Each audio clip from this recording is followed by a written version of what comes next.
terminando las partes de fisiopatología, de la parte de gastrointestinal, ya habíamos hablado del hígado, su insuficiencia hepática, su encefalopatía, su ictericia, su hipertensión portal, sus manifestaciones clínicas, la parte de la inflamación, el digestivo como tal, en especial del estómago, lo que condiciona la gastritis, la patología más frecuente, las colitis,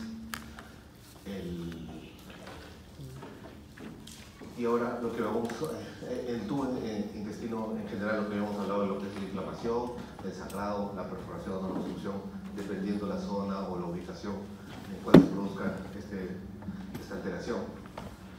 Dentro de los órganos sólidos, aparte del hígado, o sea, el tubo digestivo como tal, tiene órganos sólidos que aportan su secreción. El hígado, que ya hablamos. El segundo en hablar es el páncreas. El páncreas, la unidad funcional del páncreas es el colangiocito. Este colangiocito es la misma célula que está desde la vesícula biliar, cístico, colédoco, lo que es el páncreas de por sí, y todo el producto de Wilson-Santorini, toda la parte pancreática. Entonces, es una conformación histológica que es bilio-pancreático.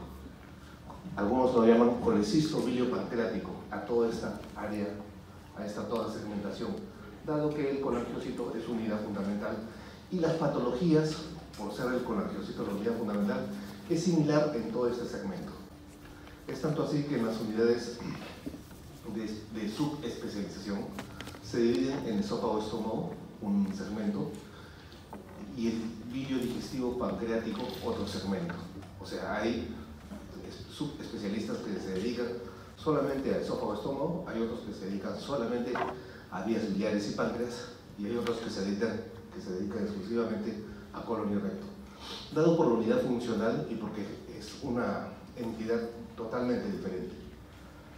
Entonces, el páncreas de por sí, este órgano sólido retroperitoneal, también va a aportar su secreción, su fisiología hacia el tubo digestivo para ejercer lo que es en sí la digestión.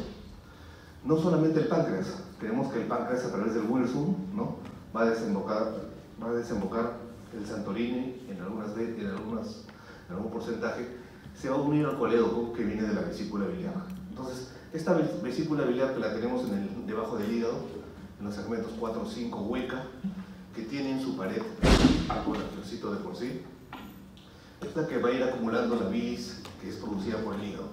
El hígado va produciendo bilis las 24 horas del día, va goteando la bilis, a razón de 500, 600, 700, dependiendo del tamaño de la persona. Entonces, esta bilis, ese líquido verde, petróleo, se va a acumular en la vesícula y la va a distender a razón de 30, 40, 50 centímetros dentro de la vesícula biliar. Y va a estar llena justamente esperando que la persona se alimente, la ingesta de proteínas o de grasas, para que sea detectado a nivel gástrico por las células S, las células Ki, y se produzca la contracción a través de la colecistoquinina y la secretina, de la contracción vesicular. Pero no solamente de la contracción vesicular, sino también paralelamente de la contracción de todo lo que es el acino y el ducto pancreático, para secretar tanto el jugo pancreático como el jugo biliar. Lamentablemente, si vemos primero la vesícula, vemos que esta vesícula que va a estar colectando esta bilis durante toda la noche y en el ayuno prolongado, ustedes si no han almorzado, tienen la vesícula tensa, lista, esperando su almuerzo para poder digerir esa grasa. Contrariamente, si almuerzan, se contrae, se colapsa, se ve aplastada y ya no se puede visualizar bien su contenido. Entonces, por eso que sus procedimientos diagnósticos se hacen con vesícula en ayunas, donde está distendida, ¿no? Esta vesícula que tiene esa bilis ahorita en ustedes tensa, probablemente está esperando la ingesta.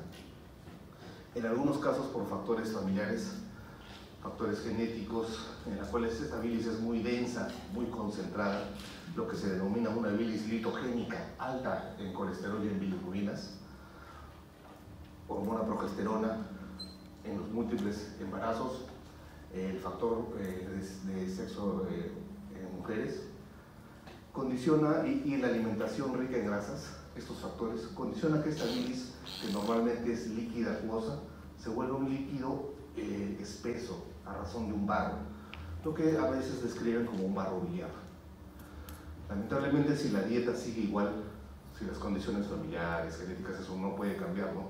Sigue en lo mismo, más embarazos, este barro biliar se va tornando más duro y más compacto, al punto de hacerse piedra. A esto se llama la litiasis vesicular o la colecistolitiasis, o piedras en la vesícula comúnmente. ¿Una piedra de qué? De bilis espesa, compacta, que se posiciona en la vesícula biliar. Eso es lo común, la patología más frecuente. Entonces uno ingiere grasas o proteínas, el estómago con sus receptores le pide a la vesícula a través de la colecistoquinina que se contraiga, que expulse esa bilis para poder micelar y digerir la grasa, y tienen lamentablemente que una de esas piedritas se pone en la desembocadura de la salida de la bilis, en el cístico, en el racinete, y no puede. ¿Qué hace la vesícula? Se contrae mucho más fuerte, ejerce su pared, que es delgada, se empieza a contraer para tratar de vencer esa obstrucción. Esa contracción excesiva es lo que se denomina el dolor vesicular, la colecistitis crónica por litiasis. La contracción excesiva de la musculatura de la pared vesicular por estímulo de la colecistoquinina, por estímulo de haber comido grasas o proteínas en una ingesta, para tratar de desobstruir o vencer esa obstrucción de esa piedra o piedras que hay. Si tienen la mala suerte de que esa piedra sea pequeña, menos de 3-4 milímetros, la vesícula lo que hace, se contrae tan fuerte que logra empujar a la piedra y la empuja a un ducto al colédoco que la mayor parte de las veces desemboca igual que el páncreas en el conducto de Wilson. Y al desembocar en el mismo conducto, tapona el conducto de Wilson. Entonces sucede la patología que siempre se tiene que evitar, lo que es la pancreatitis. La pancreatitis sucede justamente porque el páncreas está encargado de todo lo que es digestión, de proteínas, de carbohidratos, de lípidos.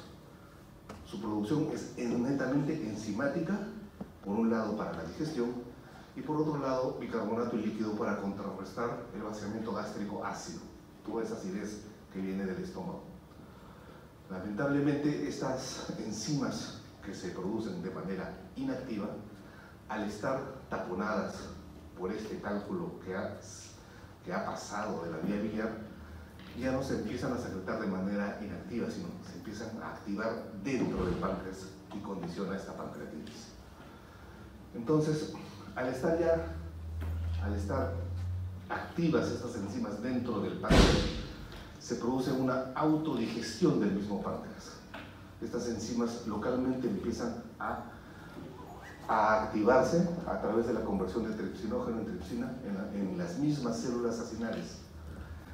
Y los mecanismos normales que están tratando de compensar esta activación no lo pueden hacer. Entonces, he superado estos mecanismos de control para la eliminación de esta tripsina. Estas son las piedritas vesiculares. Acá en este ejemplo 3, pero pueden haber 50, 100, 200, miles de piedritas, como si agarraran arena del mar, arena de la playa.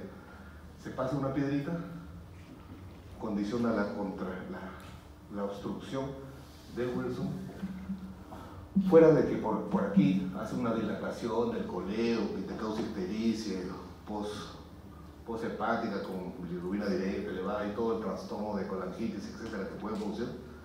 Lo más grave es que te produce que este páncreas, estas células que están acá, con esas enzimas inactivas, empiecen a autodigerirse. Acá en el Perú, la mayor etiología de este origen es biliar. Pero no solamente biliar, no solamente son por estas piedras. También se describe que hay pancreatitis cuando hay mucho estímulo.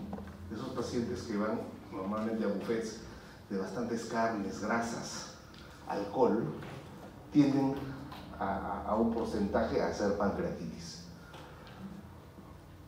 Recuerden, no solamente cálculo, no solamente es una pancreatitis biliar, sino también es una pancreatitis por dieta, una dieta copiosa. Usualmente las pancreatitis biliares son más que nada en mujeres, mientras que las pancreatitis debidas a la ingesta, alcohol y comidas, buffets básicamente, son en hombres. Hay un porcentaje mínimo que no se sabe por qué hacen pancreatitis.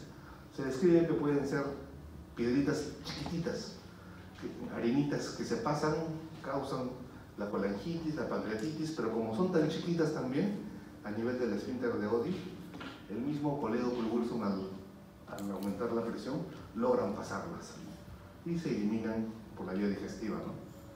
Pero en todo su trayecto causan pues sus elevaciones de su fosfatasa por obstrucción, sus transaminasas a veces por también obstrucción, su colangitis, una ligera elevación de las bilirrubinas directas, su pancreatitis, pero después de esto se soluciona rápidamente. Son pacientes, el diagnóstico exacto de esto no siempre es por ecografía. La ecografía te puede ver cálculos de 4 o 5 milímetros, pero hay calculitos de 2, 1 milímetro que te pueden causar todo esto. El diagnóstico exacto es por colangioresonancia. También se describe de manera más rara pancreatitis en algunos procesos traumáticos, pancreatitis en algunos procesos quirúrgicos también. Lo operan de una apendicitis y te da una pancreatitis en respuesta, en reacción a los anestésicos, a la sepsis general. Son cosas menos frecuentes. Lo más frecuente siempre es 80, 75% acá en el Perú es pancreatitis biliar y un porcentaje menor pancreatitis por dieta, en referencia al alcohol y a las grasas y proteínas. Esta proporción cambia de acuerdo a la latitud. Países europeos, americanos, es más por alcohol las pancreatitis y menos por grasa. Obviamente, posiblemente también por la dieta que tenemos acá.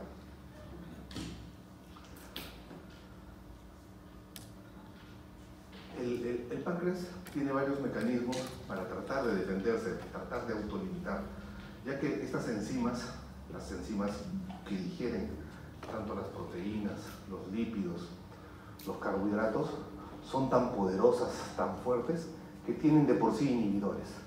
El principal inhibidor es el inhibidor pancreático de la secreción de tripsina. Es el principal controlador, el que mantiene a la tripsina para que no siga activando las demás. La tripsina se activa cuando llega a la luz intestinal, a la segunda porción duodenal. En el borde del cepillo está la enterocinasa.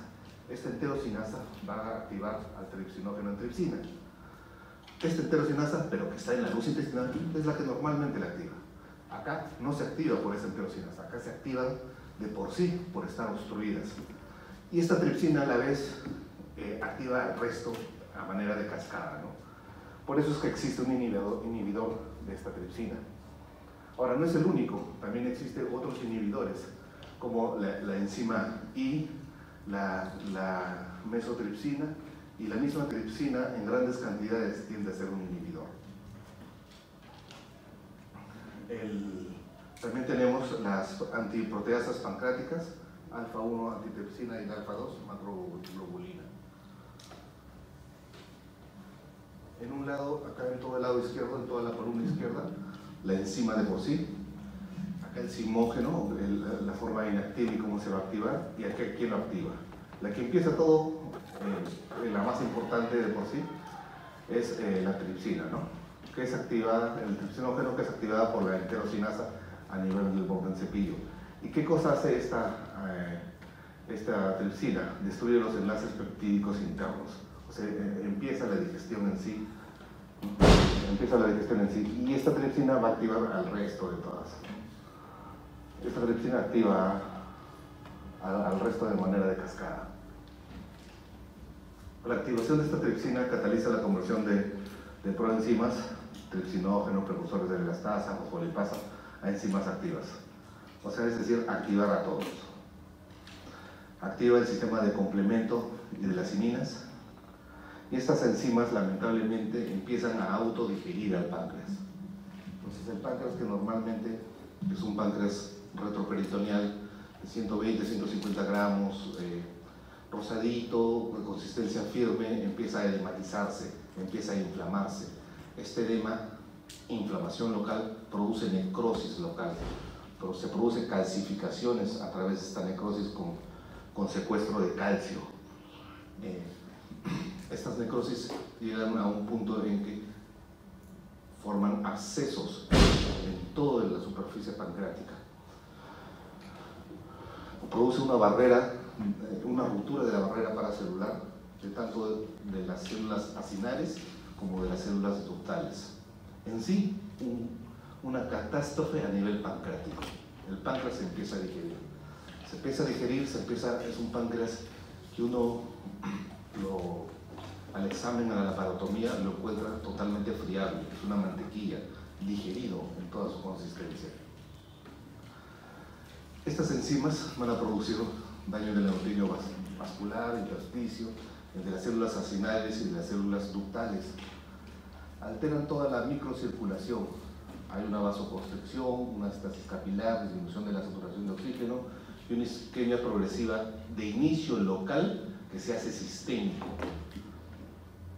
Se hace sistémico a través del aumento de la permeabilidad vascular y edema de por sí de la glándula. Esta glándula puede llegar al punto de este edema, estas áreas de necrosis, áreas de absceso que pueden ser, van a converger y van a formar finalmente toda una pancreatitis severa. Dentro de las pancreatitis hay pancreatitis leves, moderadas, severas, dependiendo el nivel, dependiendo el estímulo, dependiendo la persona.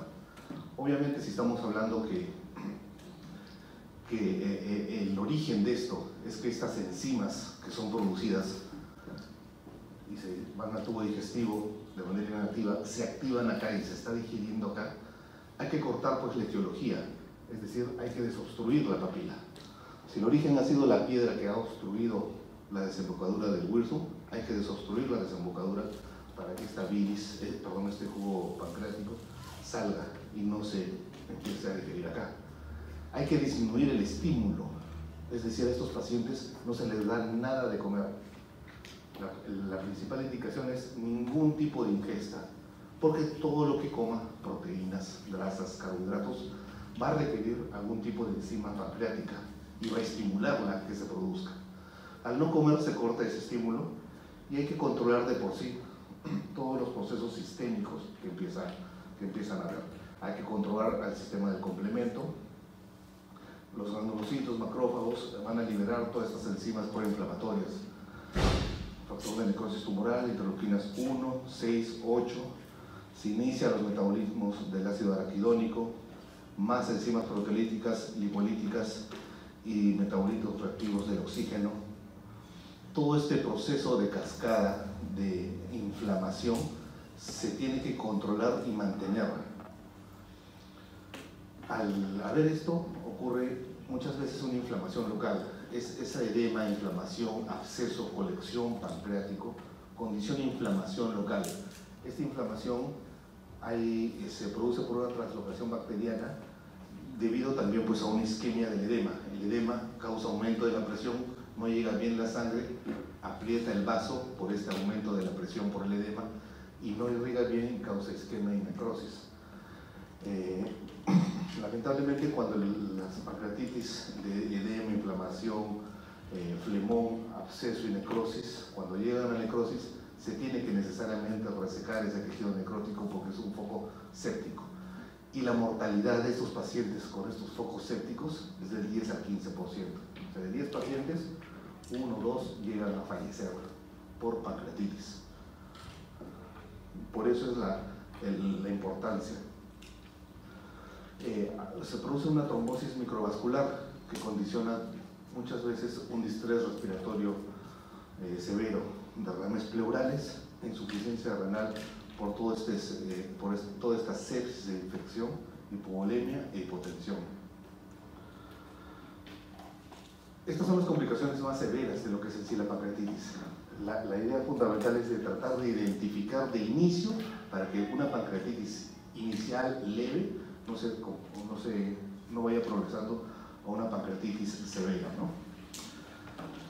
Hay hipocalcemia, en el examen de laboratorio hay hipocalcemia porque esta inflamación secuestra el calcio sistémico y forma depósitos de calcio a nivel pancreático. Al secuestrar el calcio sérico hace hipocalcemia en la sangre y uno al palpar, al ver el páncreas, hay depósitos ahí de este calcio, que se le denomina jamones de calcio. Desequilibrios hormonales, glucagón, calcitonina, lo mismo del calcio. Y fundamentalmente la sospecha de esto es ante la anamnesis, al preguntar al paciente. Estamos pensando que la mayoría de pacientes son por origen vesicular, es decir, que se ha pasado una piedra. Se le tiene que preguntar al paciente cómo es su ingesta calórica, qué ha comido, desde cuándo está mal, y usualmente el paciente te entiende a responder y tú inicias el diagnóstico simplemente por el interrogatorio. Paciente que ingiere usualmente comida chatarra, comida copiosa y presenta un dolor súbito. ¿El paciente está bien? ¿Comió algo? Y te refiere qué cosa comió exactamente y te dice que de un momento a otro empieza este dolor. A veces en hombres, ¿no? El abuso de alcohol, las dietas. Y el dolor es epigástrico, o sea, acá los bordes costales, el apéndice sifoides, en esta zona donde se proyecta el plexo celíaco, se inicia el dolor que se irradia a manera de cinturón, de faja, hacia la zona posterior, ya que el páncreas es un órgano retroperitoneal. El páncreas está más cerca de la columna que hacia la parte del ombligo, está acá atrás. Entonces esto te da un dolor en faja. Entonces dolor es lo característico que más del 80-90% de los casos tiene. Pancreatitis sin dolor no hay, no existe. Pero ustedes dirán, dolor pues es una signología muy general, ¿no? Dolor te dan las colecitis, las apendicitis, las gastritis, las colitis, todo te da dolor. Pero la característica es el hecho de haber comido y la difusión. El paciente te refiere que es como faja. Ahora, no solamente el dolor, también náuseas y vómitos, también podrían decir son síntomas generales de todas las enfermedades que hemos dicho. Distensión abdominal, al no haber al iniciarse la autofagocitosis del páncreas, la autodigestión, se produce un éxtasis del movimiento, no se mueve, y al no moverse el intestino, se empieza a distender, ¿no? Una pared intestinal. A la exploración física vamos a tener un paciente bastante comprometido, o sea, está con taquicardia, puede ser producto de la fiebre que tiene, de la sepsis por el edema, por la necrosis, una respiración acelerada. En algunos de los casos, no siempre, pues esta es una exploración física marcada, ¿no? Derrame pleural, estamos pensando que si una piedra es la que se ha pasado, debe haber causado ictericia, hipotensión por la sepsis que tiene permanente, esta hipotensión relacionada con un shock, y hay signos clínicos en los cuales se puede ver equimosis, que son el signo de Callen y Reitard. Es bien raro estos signos, pero son signos periumbilicales de cambios de coloración de piel. Las pancreatitis leves, moderadas, severas, lo ideal siempre es manejo médico. Ninguna pancreatitis debe operarse, a menos que haya necrosis focos sépticos localizados. Dado que la morbilidad es alta, 10-15%. Si estamos pensando que una piedra es la que ha causado esta pancreatitis, el paciente no solamente viene con pancreatitis, viene con una colecistitis también, o sea, viene con una inflamación de la vesícula, y esta inflamación de la vesícula que logró pasar esta piedra y causó la pancreatitis, viene con estos dos procesos. El proceso patológico que manda en este caso es el páncreas. Primero se soluciona la parte pancreática y después de solucionar la parte pancreática, ya sea con endoscopía, sacando la piedra, mucho después recién se soluciona la parte vesicular. Por eso es que, como todo esto está unido, es una misma especialidad, la especialidad de bilio digestivo pancreático, ¿no? Pero El páncreas es mucho más importante desde el punto de vista de y mortalidad que la vesícula biliar. No es tan frecuente como la vesícula biliar, pero en la parte de mortalidad es mucho más severo y más difícil el manejo. Más caro también, obviamente. Obviamente, estos pacientes, por todo este control y este manejo, requieren estar bajo parámetros continuos de vigilancia, monitorización, laboratorio, funciones vitales, requieren una unidad intermedia, una UCI para el manejo de las pancreatitis. Usualmente las pancreatitis van a los hospitales, van a las UCIs para toda la monitorización y el laboratorio que se tiene que hacer. Después de solucionar esto, ya pasa a piso y mucho después ya ven su problema vesicular, que fue la causa inicial, porque si finalmente no se opera la vesícula, puede volver a causar una segunda, tercera, cuarta pancreatitis, si es que el estímulo continúa, ¿no?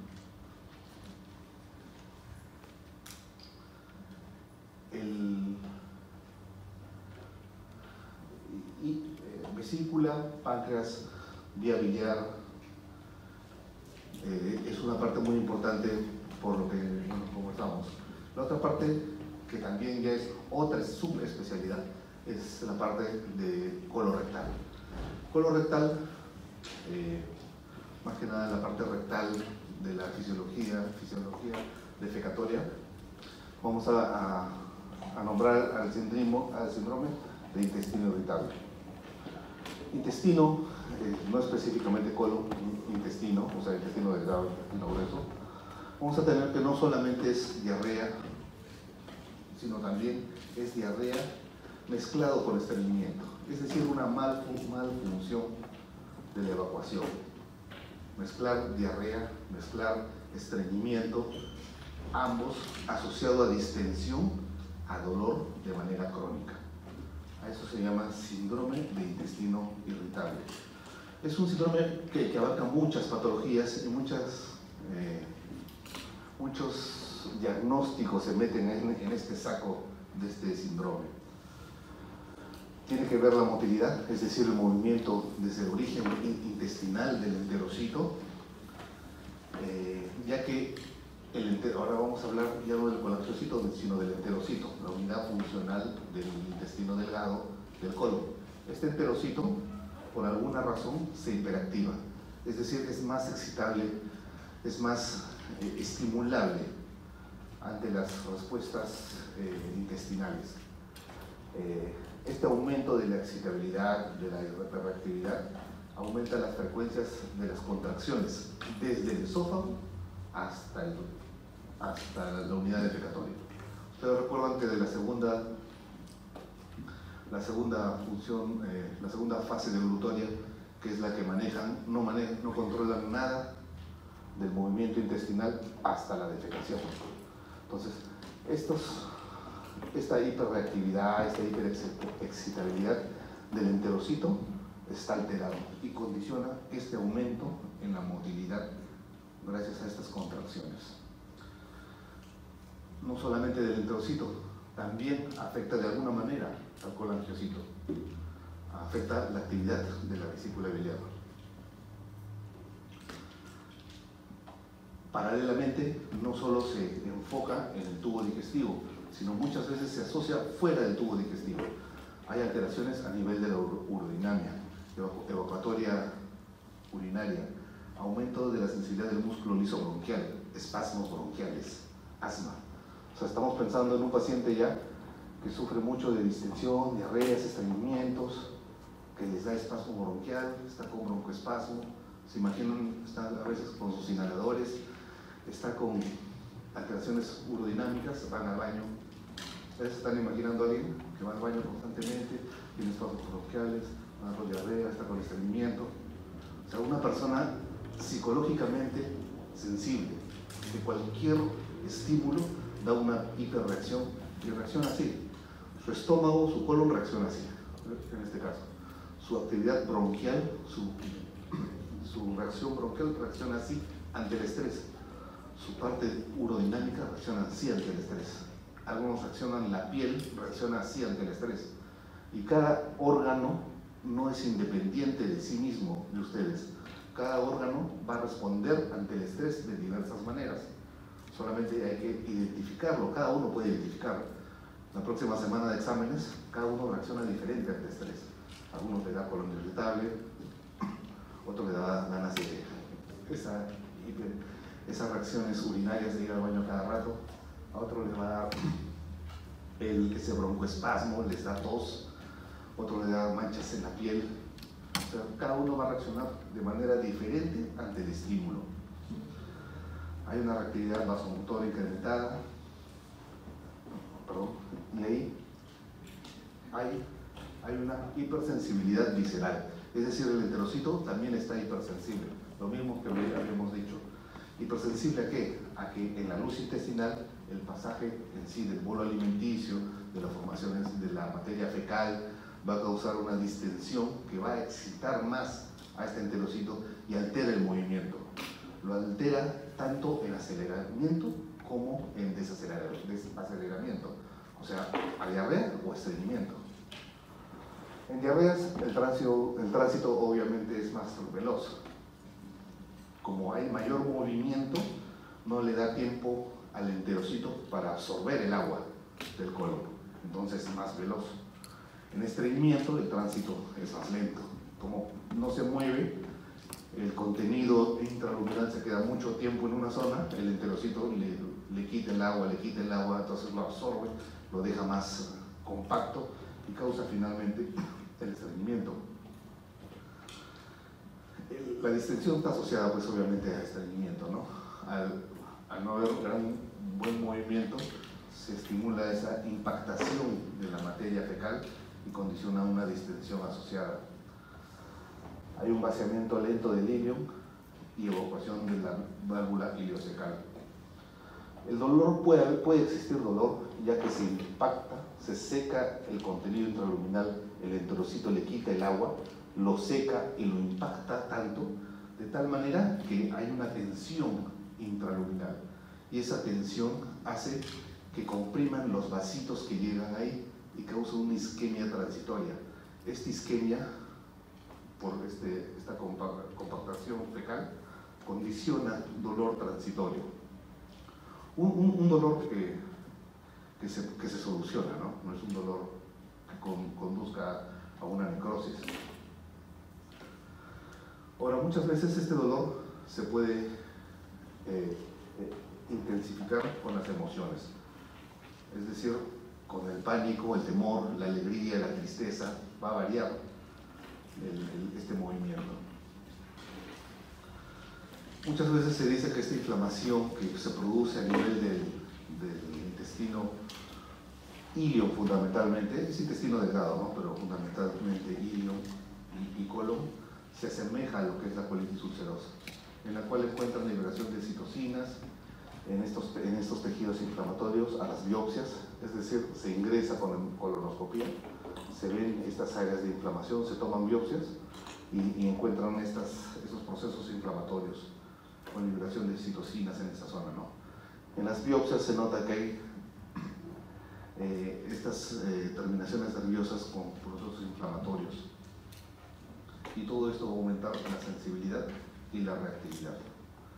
Obviamente se favorece, al haber un cuadro inflamatorio, se favorece la proliferación y de granulación de mastocitos locales.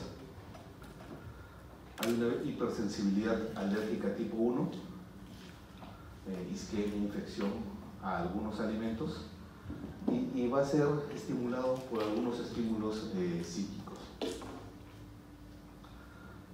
Hay afectación simpática aferente por neuropépticos y puede haber un cuadro, hay cuadros post-gastroenteritis, es decir, viene algún proceso infeccioso que le cause una inflamación intestinal. El intestino, para tratar de eliminar esa infección, lo trata de expulsar. Si está cerca al ano recto, a través de las diarreas. Si está cerca hacia la boca, la vía oral, a través del vómito. Obviamente, si lo que comen es muy contaminado, inmediatamente su estómago lo bota. ni siquiera llega al tubo digestivo delgado, en el estómago nomás. Entonces, cuando es muy contaminado, esta gran contaminación provoca esta emesis reactiva instantánea. Generalmente se da en mujeres. En enfermedad puede haber trastornos psicóticos, neurosis, pruebas psicométricas, experiencias traumáticas, pérdida de familiares, todas estas entidades que van a asociar a un aumento de la sensibilidad psíquica del paciente ante este estrés. Es decir, el colon, el intestino delgado, no es aparte de su estrés, responde mucho a esta actividad. Puede haber una malabsorción de ácidos biliares.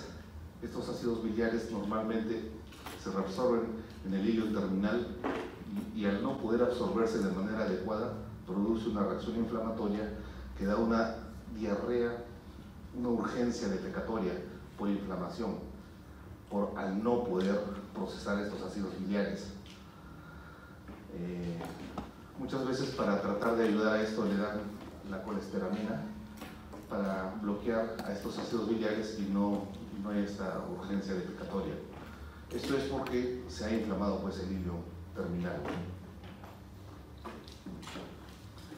Procesos quirúrgicos del piso pélvico, histerectomías, prostatectomías, hay un aumento de la sensibilidad rectal, vesical, hay una producción de neuropéptidos en los aferentes simpáticos primarios, es decir, cualquier proceso quirúrgico, inflamatorio o de algún tipo de actividad crónica que condicione alteración del piso pélvico puede condicionar también una sensibilidad aumentada o disminuida. Mujeres multíparas con partos vaginales, el traumatismo cefálico a nivel del piso pélvico crónicamente, 3, 4, 5 mujeres, condiciona esta lesión pélvica que a la larga causa problemas de todo el piso pélvico y esta hipersensibilidad también. Asociado también a una alergia alimentaria o intolerancia a alimentos.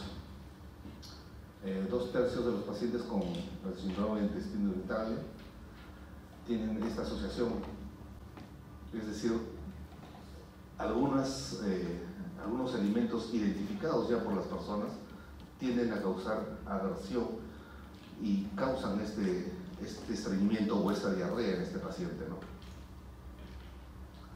Hay una asociación entre emoción y motilidad comprobada. La cólera, usualmente la ira, produce una hipercontracción del recto sigmoides, mientras que la tristeza y el temor se asocian con ausencia del movimiento.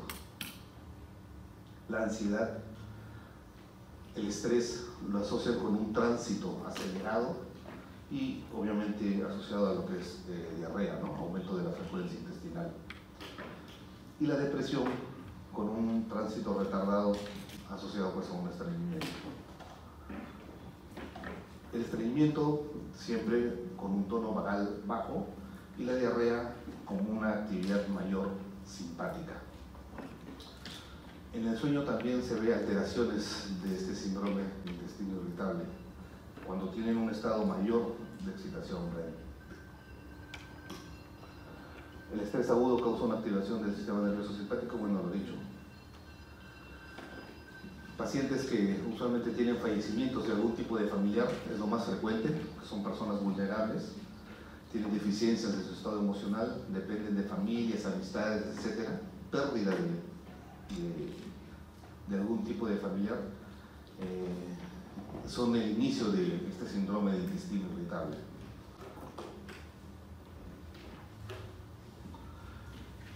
$10 litros son lo que se secreta, lo que se ingiere, lo que está en el tubo digestivo de líquido. Pero sin embargo, de estos 10 litros, la mayor parte se reabsorbe en el ilium y otro porcentaje menor en el colon derecho. Y es así que solamente excretamos menos de 500 a 1 litro, ¿no? ¿Por qué? Porque las funciones del intestino delgado, aparte de su digestión y absorción del líquido, el colon también tiene una función de absorción. Entonces, el colon va a absorber, colon derecho, transverso, izquierdo, va a absorber sodio y por consiguiente va a absorber agua, va a secretar potasio bicarbonato, una secreción de moco y va a servir de almacenamiento. Entonces, el lado derecho del colon, el colon ascendente y transverso, va a servir de absorción. Este colon derecho va a absorber más líquido que el izquierdo a razón de una motilidad. Si nosotros vemos que esta motilidad disminuye, si este movimiento del colon derecho y transverso disminuye, la absorción obviamente va a aumentar y va a condicionar lo que es el estreñimiento. Contrariamente, si nosotros vemos en el colon izquierdo que la motilidad aumenta, la absorción, al moverse rápidamente el bolo, la absorción no le va a dar tiempo a absorber y va a condicionar lo que es las diarreas. Entonces tenemos el lado derecho, que es básicamente de absorción, y el lado izquierdo, que es básicamente de almacenamiento, hablando de colon. Y todo esto asociado pues al movimiento intestinal, que favorece más o menos su absorción líquida. Absorción, almacenamiento.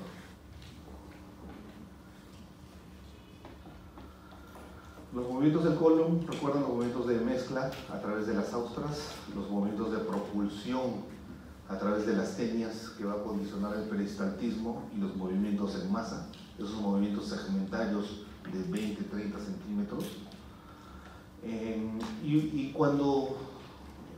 Y aparte de esos dos movimientos, el otro movimiento independiente, que es el complejo motor migratorio, el barrendero intestinal, en sus tres fases, ¿no? Entonces nosotros vamos a tener que en la diarrea hay una alteración, hablando ya de diarrea y estreñimiento, hay una alteración del transporte acuoso intestinal. La mayor parte absorbido, como les dije, en el intestino delgado y en el colon. Tanto por la difusión de fuerzas osmóticas generadas en el transporte de solutos, ¿no? Existen toxinas, fármacos, hormonas, citocinas que van a interferir en estos mecanismos. Cualquiera de estos orígenes, fármacos, hormonas, toxinas, pueden alterar este movimiento y esta difusión y condicionar lo que es la diarrea. Así vamos a tener diarreas de tipo secretora, con trastornos del transporte hidroelectrolítico, en las cuales hay una deficiencia de la absorción y hay un aumento de la secreción. Hay de los dos tipos dentro de esta misma diarrea secretora. Diarreas osmóticas, en las cuales hay sustancias altamente osmolares en la luz, que van a ejercer una actividad osmótica alta, que ejerce un efecto osmótico, es decir, jalan líquido, cationes, aniones, azúcares, alcoholes, etcétera, cualquier sustancia que tenga hiperosmolaridad que ingeramos. Este efecto se utiliza muchas veces para preparar el colon. Ingieren sustancias hiperosmóticas, manitol, que es básicamente dulce, bien dulce, es tan dulce que jala todo el líquido, y al jalar el líquido causa una diarrea, y al causar la diarrea limpia el colon, prepara el colon. Iones de magnesio, sulfato y fosfato son mal absorbidos. Y la idea de compensar, de jalar este líquido, es para mantener la osmolaridad. Entonces, en la diarrea osmótica, lo que se trata de explotar es una gradiente osmótica. Este es lo más barato para preparar el colon. Para preparar el colon, para limpiar el colon, cuando hacen una colonoscopía, ingresa con el endoscopio, ingresa a un túnel, que es el colon, necesita que el colon necesariamente esté limpio, porque si tiene un poquito de mala preparación, es decir, hay heces en la pared que se ve como pinturas, no puede ver la mucosa y no puede ser un diagnóstico bueno. Entonces hace una mala preparación, condiciona un mal procedimiento. Lamentablemente el procedimiento es sencillo, sin embargo la preparación es pesada, porque el colon tiene que estar totalmente limpio. ¿Totalmente limpio para qué? Para ver la mucosa. Es como que tendría que barrer el piso, fregar el piso bien, para ver qué cosa hay debajo de esa suciedad. Esa preparación es pesada, esa preparación es difícil. Pacientes muchas veces no se pueden hacer los procedimientos colonoscópicos porque no pueden preparar, no pueden ingerir tantas sustancias osmóticas porque es bien dulce esto, o algunos le dan algunas enzimas que no se pueden absorber para causar esta diarrea, y no se puede limpiar el colon y no se puede hacer el procedimiento. Por eso es la importancia de hacer un buen procedimiento con el uso algunas veces de sustancias hiperosmóticas. La lactulosa, diarrea por el uso de la lactulosa, al no tener algunos pacientes intolerantes a la lactosa.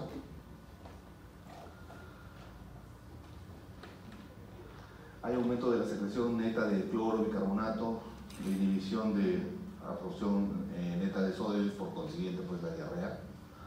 La infección es la causa más frecuentemente de las diarreas secretoras, mediada por endotoxinas. Aumenta la secreción de aniones y también bloquea algunas vías de absorción específica. Inhibe el intercambio de sodio por hidrogeniones en el intestino delgado y en el colon. ¿Cuál es la más conocida?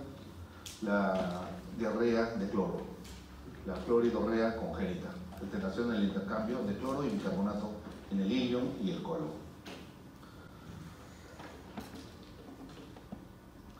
Cuando hay pérdidas significativamente en la absorción intestinal, pacientes que por algún motivo se hace una resección intestinal grande, aparte de alterar su área de absorción nutricional, es decir, se afecta, el paciente tiende a desnutrirse crónicamente, se afecta también la alteración de la absorción y de agua y de sustancias para la nutrición. Enfermedades celíacas, enfermedades inflamatorias intestinales, bueno, las cirugías de resección.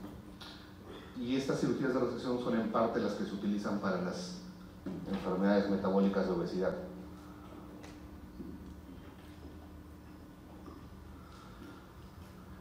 En pacientes que tienen procesos inflamatorios apendiculares crónicos que no se operan a tiempo, hay que hacerles muchas veces una resección no solamente del apéndice, sino de la resección iliointestinal, iliocecal, de la parte del ilion con el ciego donde estaba el apéndice. Esto lamentablemente sigue a una discapacidad permanente de no absorber bien el sodio y por consiguiente hay una gradiente de concentración y esto condiciona pues una diarrea secretora.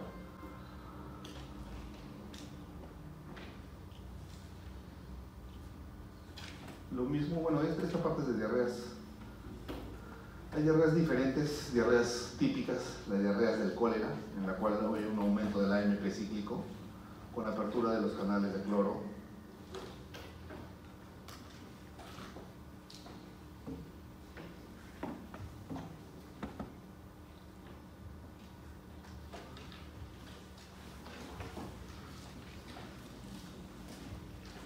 Y el otro término es el estreñimiento. El estreñimiento definen menos de 3 deposiciones por semana. Ahora, no solamente que sea la frecuencia, sino también la calidad de lo que están defecando en el reflejo defecatorio. Cuando hay un esfuerzo excesivo, y este esfuerzo excesivo está asociado a dolor, se hacen heces voluminosas, duras, y al hacerse heces voluminosas, duras y asociadas al dolor, se tiene un tenesmo rectal, que es la sensación de una evacuación incompleta. Es decir, van al baño, defecan y sienten que no han terminado. Ven, las heces son duras, pétreas, y a eso también se define estreñimiento. No solamente es no ir ir menos de 3 veces a la semana, ¿no? Usualmente es más frecuente en mujeres, más frecuente en personas de edad avanzada, ya que hay una disminución en la ingesta de alimentos y la edad se asocia también a una disminución de lo que es la motilidad, a una debilidad también de la musculatura de la pared abdominal. En el reflejo defecatorio intervienen el piso pélvico y la pared abdominal. Al tener mayor edad, tienen una disminución en el grosor, en el espesor del piso pélvico y de la pared abdominal, y esto condiciona un mal reflejo de defecación.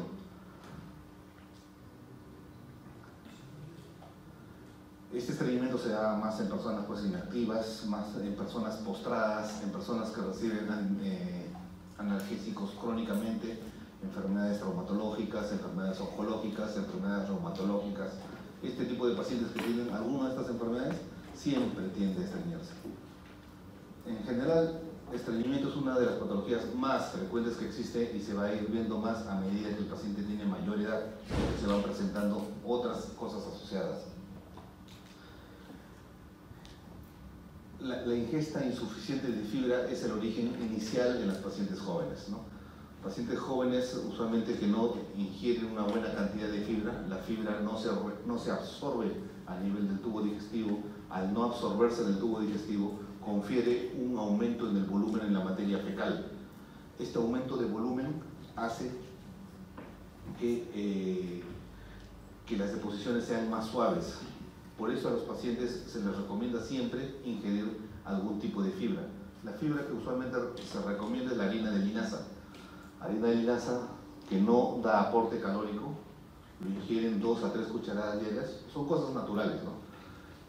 2 a 3 cucharadas diarias en el desayuno, no va a absorber, no va a dar aporte calórico, no va a engordar, simplemente el cuerpo no va a poder absorberla porque no tiene esas enzimas que van a digerir esa fibra, que no van a romper esos enlaces.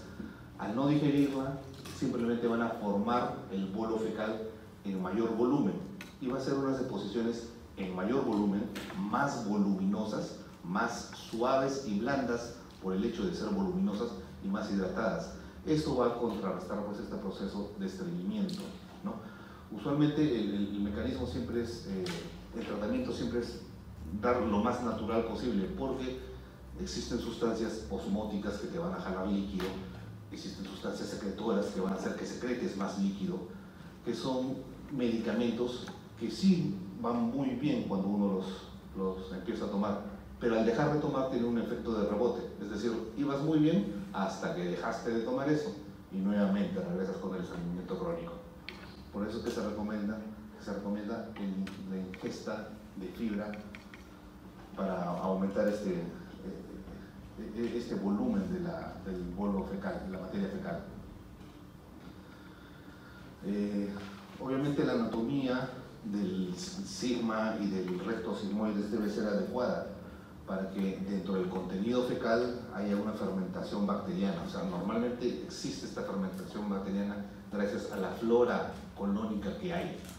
En procesos a veces infecciosos queda una inflamación crónica que ha barrido esta flora que normalmente hay, o también posingesta de muchos medicamentos antibióticos, por algún motivo barre parte de esta flora y condiciona cuadros a veces de diarrea.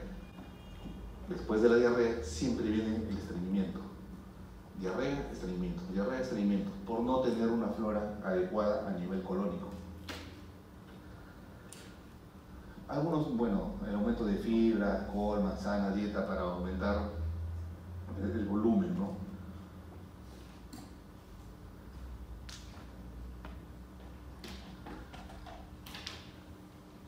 El colon siempre tiene esta capacidad, pues, de absorber gran cantidad de líquido, gran cantidad de agua. Es tanto así que cuando se hacen resecciones colónicas, por algún motivo, enfermedad diverticular o algún cáncer, y se le reseca algún segmento colónico y se vuelve a empatar, se vuelve a hacer la anastomosis, esta pérdida de este segmento inicialmente, ya que el colon era el que absorbía esta gran cantidad de agua, condiciona que el paciente, lo que más se queja en el postoperatorio es diarreas. Le ha sacado un pedazo intestinal de colon y el paciente después va diarrea, y regresa a la consulta con diarrea. Ahora, esto se va controlando hasta que el resto de colon que ha quedado supla esta función, pero ahí se ve la gran importancia de la absorción de líquido por el colon.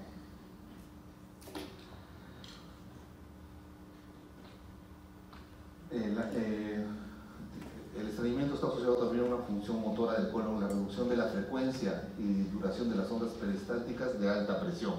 O sea, al no haber un buen peristaltismo, al no tener una buena presión intraluminal, va a hacer que esta función motora se altere y por consiguiente hay estreñimiento. Hay un retardo, obviamente, en el movimiento con el tránsito colónico. Y muchas veces este retardo en el movimiento, este retardo en la alteración, que era comandado por la célula entérica nerviosa, en este caso el enterocito, que también tiene su paralelismo a la célula de Cajal. ¿Se acuerdan la célula de Cajal en el estómago, que era el marcapaso gástrico que iniciaba todas las contracciones gástricas? También a nivel del enterocito del colon hay una célula que también produce el inicio del movimiento intestinal. También se altera este movimiento, que es justamente esta célula que está ubicada en el plexo mientérico. Anormalidades de nervios autonómicos a nivel del piso pélvico. Usualmente esto se da, lo que dije, en las mujeres, ¿no? En las mujeres que dan muchos partos de manera vaginal, ese encaje de la cabeza del feto a nivel pélvico condiciona un traumatismo durante los 3 últimos meses que se encaja del piso pélvico, y si tiene varios hijos va a condicionar traumatismos pélvicos de por vida. Es decir, si tienen varios hermanos ustedes y a su mamá se le escapan las deposiciones o la orina, es por culpa de ustedes y de sus hermanos, por el traumatismo crónico que han tenido. Bueno, gracias.